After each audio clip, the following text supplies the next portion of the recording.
Selamat pagi Bapak Ibu, Saudara-saudara jemaat Tuhan yang terkasih. Sebelum kita menerima renungan pagi saat ini, mari kita berdoa.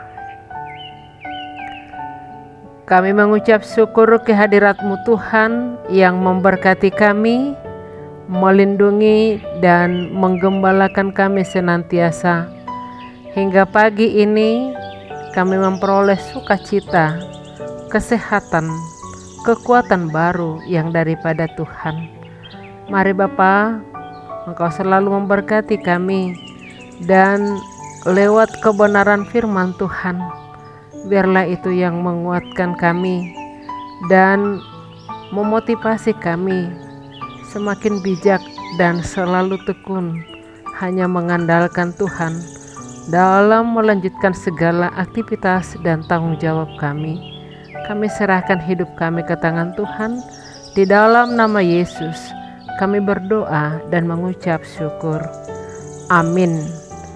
Bapak Ibu, Saudara-saudara jemaat Tuhan yang terkasih, pagi ini Selasa 16 Mei 2023, nats renungan kita tertulis di Yeremia 17 ayat 10. Demikian firman Tuhan. Aku Tuhan yang menyelidiki hati, yang menguji batin, untuk memberi balasan kepada setiap orang setimpal dengan tingkah langkahnya, setimpal dengan hasil perbuatannya.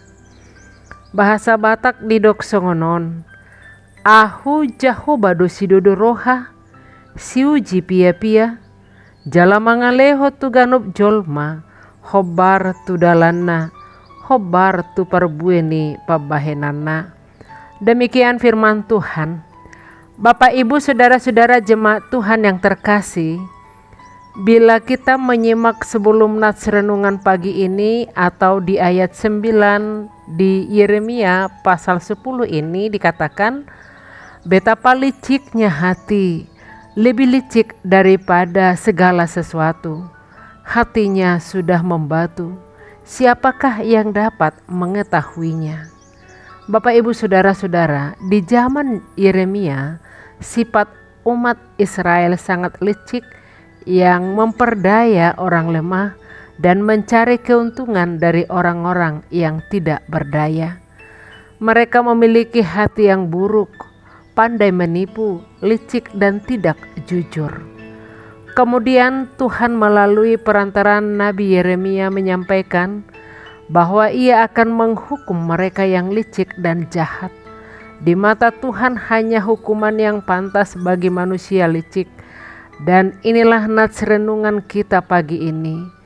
Aku Tuhan yang menyelidiki hati, yang menguji batin, untuk memberi balasan kepada setiap orang setimpal dengan tingkah langkahnya, setimpal dengan hasil perbuatannya.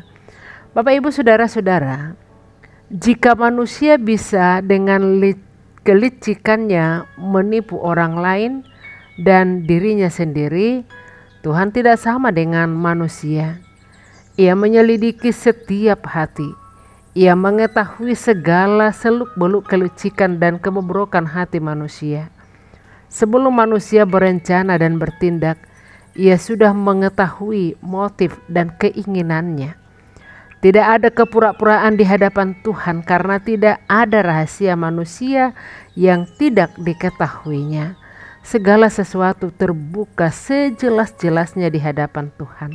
Tuhan berkata, Aku Tuhan yang menyelidiki hati, yang menguji batin.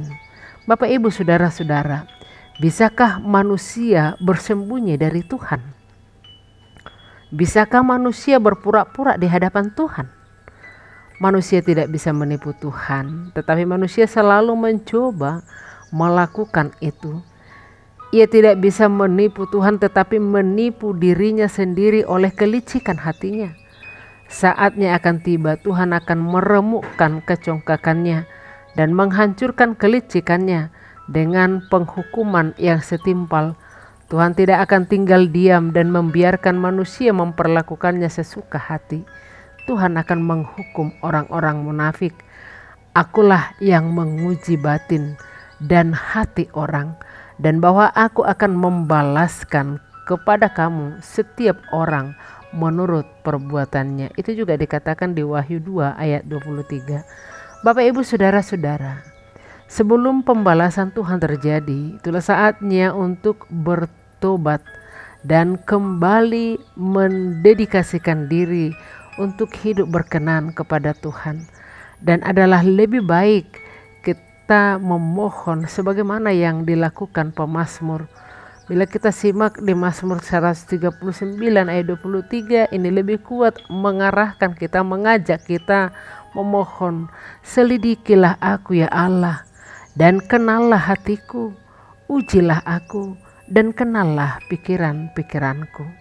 Bapak Ibu saudara-saudara, maka hendaklah kita memiliki hati yang memancarkan kehidupan.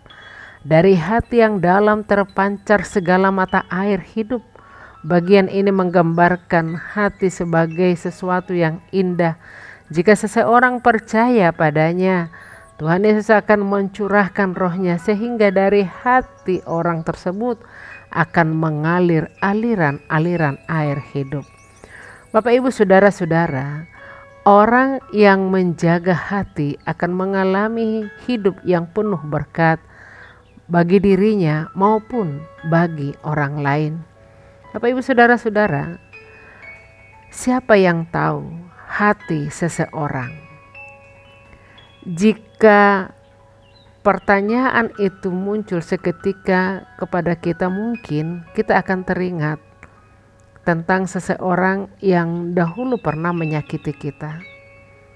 Mungkin orang tersebut dari luar terlihat seperti orang yang baik atau orang yang tulus. Senyum di bibirnya, gerak tubuhnya, atau mungkin perkataannya sangat lembut, sehingga kita tidak berpikir bahwa ia ternyata memiliki hati yang jahat seperti ular berbisa, yang siap menerkam kita ketika kita lengah. Memang tidak ada yang tahu isi hati seseorang. Bahkan ilmuwan yang paling pintar sekalipun belum dapat membuat alat yang dapat membaca isi hati seseorang. Manusia hanya bisa mengira-ngira bagaimana isi hati seseorang dengan melihat penampilan dari luarnya. Sayangnya, hal tersebut tidak dapat menjamin bahwa hasilnya 100% akurat. Bapak Ibu saudara-saudara, maka renungan pagi ini juga menekankan bahwa hati itu sangat licik, bahkan jauh lebih licik dari segala sesuatu yang lain. Orang tidak dapat memperkirakan bagaimana isi hati seseorang hanya dari penampilan luarnya. Bagaimana mungkin kita mengetahui bahwa seseorang memiliki hati yang keras dan membatu dari luar? Kadang-kadang orang yang terlihat lemah dan lembut justru memiliki hati yang keras. Maka saudara-saudara, penampilan dapat menipu manusia. Akan tetapi hal tersebut tidak akan dapat menipu Tuhan. Mengapa demikian? Tuhan adalah Tuhan yang menciptakan manusia, termasuk hati manusia. Ia pun menyelidiki hati manusia hingga yang terdalam sekalipun. Ia mampu menguji batin manusia untuk mencari tahu apakah ia memiliki batin yang benar di hadapan Tuhan. Jadi jika manusia hanya bisa melihat dari luar, maka Tuhan pun dapat melihat justru lebih dalam apa yang terkandung di hati dan bahkan menghakimi orang tersebut setimpal dengan perbuatannya dan tentu saja setimpal dengan isi hatinya. Saudara-saudara, mungkin orang tersebut tidak pernah membunuh seseorang, tetapi jika di dalam hatinya ia sudah merencanakan yang jahat, Tuhan pun sanggup menghakimi orang tersebut. Jadi bagaimana kita harus bersikap? Maka saudara-saudara, jika kita tahu bahwa hati itu sangat licik, maka kita harus berhati-hati dalam menggunakan hati kita. Kita harus menjaga hati kita dengan sangat hati-hati. Kita pun harus menjaga hati kita karena segala sesuatu yang kita ucapkan sesungguhnya berasal dari hati kita. Sudahkah kita menyerahkan hati kita kepada Tuhan? Mari saudara-saudara, hanya Tuhanlah yang mampu menyelidiki hati seseorang. Jika kita mengalami sakit hati karena orang lain, maka tidak ada dokter manapun di dunia ini yang dapat menyembuhkannya. Hanya Tuhanlah yang mampu menyembuhkan luka di hati kita dengan sempurna.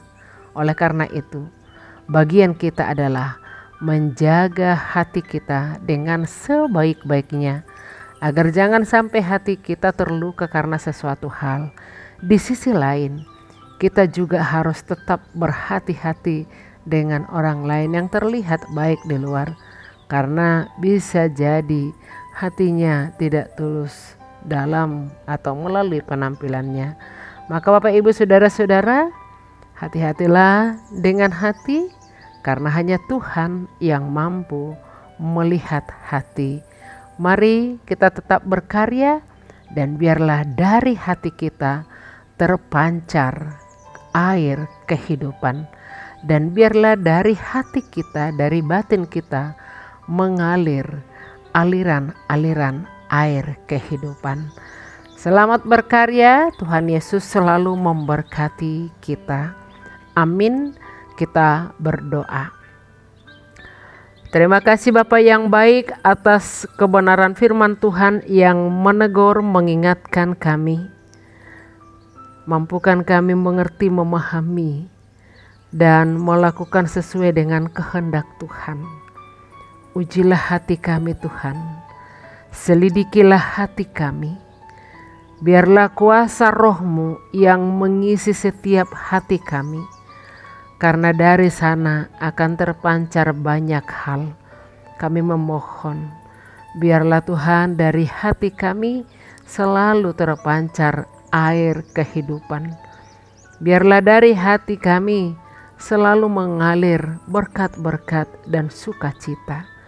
Ya Allah Bapa kami, mampukan kami dengan hati yang tulus, hati yang murni, dan hati yang penuh dengan sukacita untuk melakukan segala tanggung jawab yang Tuhan percayakan dalam hidup kami.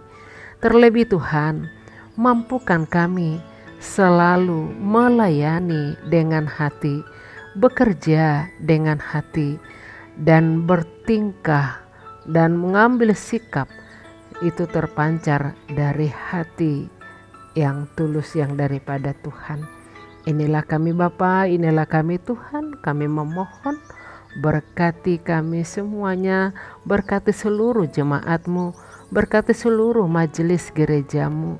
Bila ada jemaat-Mu yang sakit Tuhan, mari Tuhan Engkau lawat mereka, Engkau sembuhkan mereka, nyatakan kuasa-Mu. Begitu juga dengan keluarga yang bergumul, kami serahkan ke tangan Tuhan. Biarlah kuasa Roh-Mu yang menguasai setiap hati mereka, sehingga ada damai sejahtera yang daripada Tuhan untuk mengikat kasih di tengah-tengah keluarga mereka. Ya Allah Bapa kami serahkan hidup kami ke tangan Tuhan. Mari Tuhan berkati kami, berikan kami sukacita, terlebih anak-anak yang Tuhan titipkan.